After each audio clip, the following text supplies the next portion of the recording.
This is a Wiston Castle board, and here I have one that's been assembled.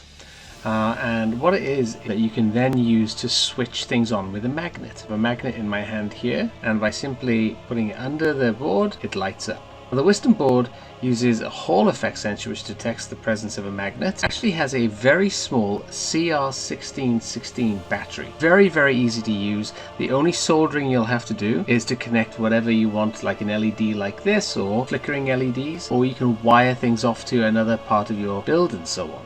Now in the kit you get from Terrain-Tronics, you're going to get 5 of the batteries that you need. These are also easily sourced from Amazon.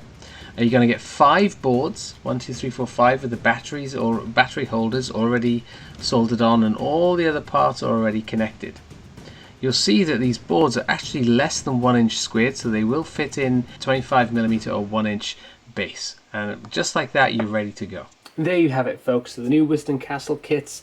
Don't forget to like and subscribe and forward this video to your DM to try and get him or her to make a few of these for you. And don't forget, you know, we're coming up to that time of the year, Christmas time, where there's that gap between Christmas and New Year where a lot of us do a lot of our crafting. If you order now, today is the 13th of December, if you order now from Terrain-Tronics.com or from the Etsy store, and then you'll be able to get these in time for that Christmas break if you're here in the US. If you have any creative uses, if you have any brainstorming or any ideas on how you could use these little switches in your terrain, please put comments below. I'd love to see what ideas you have, and if I don't speak to you before then, happy holidays.